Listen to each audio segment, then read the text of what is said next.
Hey people, I thought I'd take you through 3 things I did to my room that I thought were pretty cool and much easier in execution than I actually thought they were going to be. So yeah, show you through them. The first one is the pelmet lighting or the crown lighting. So the thing that I wanted to do was have sort of a structure to be able to sit a strip light in here, shoot up, but also a strip light in there and kind of shoot down. So the first thing we did was build this structure, and we decided that we're going to place a MDF board straight across, which ended up really good because when you're doing crown lighting and you have a light shooting up, if your joins aren't perfect with your sheets and done well, they absolutely stick out like dog's balls. So being able to have this structure go straight up and then the join with the top layer of gyprock look really good actually worked out fantastic.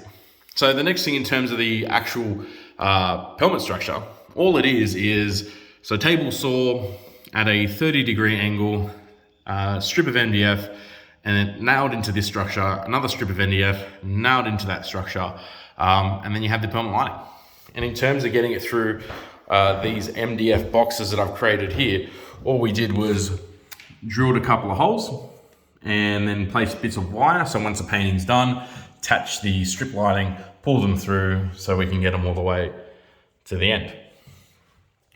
The next part were these MDF boxes. Now, the MDF boxes I wanted for a number of different reasons.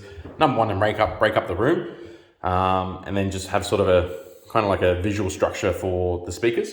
But it's also really good in terms of sound as well, because you don't necessarily want to have completely flat walls. Having these sort of structures and being able to disperse the sound, plus the other acoustic treatment I'm going to do for the room, is actually really good for it. So, and these were just, again, MDF boxes, mitered, and then stuck to the wall. One of the things at the back here, I thought, well, because I'm going to have a bigger structure, again, this is just 100 mil attached to a 30 mil, mitered at a 45-degree angle. Then ran just sort of done up some different stencils and ran a router through, and mate, that actually turned out fantastic. And then in terms of the top piece, it's just sort of creating a space where you can stick insulation down there. Then I'll sort of put these back on and put some little screws in so I don't bounce around. If I ever need to get back in there, I can.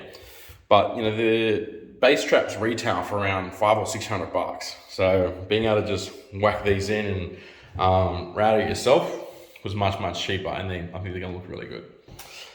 The next one is, in terms of these structures at the front, these little storage rooms, one of the things that I wanted to do, and I know a lot of people have their rack outside the room, or they have like a specific space for the rack that has cooling. My rack is not gonna be in this room, it's gonna be another room. But what I wanted to do was have the Xbox and the PlayStation in this room for obvious reasons, in terms of making sure the control signal can reach the machine, and if I needed to swap games or Blu-rays, I could pretty easily. But the thing I came across was, how was I going to keep the machine cool in a small space like that without it overheating? I didn't necessarily want to leave the door open or cut a big hole, and the speaker cloth kind of thing didn't appeal to me.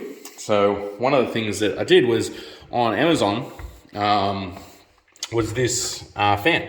And this fan, it's an infinity fan. I know a couple of you have seen this and sort of posted about it as well. And what it's attached to is a thermostat. So the thermostat sits in the storage container. Fan sits up here, and then when it gets too hot, the exhaust fan takes the hot air out. And that was, I think it's like $75. So just a really cool kind of way, if you're gonna have stuff in the room and you want to keep it cool in a small space, way to do that. Yeah, if you're seeing anything in my room, you have any questions about how I've done anything or anything like that, please let us know. Otherwise, I'll continue with the updates. Thanks, peeps.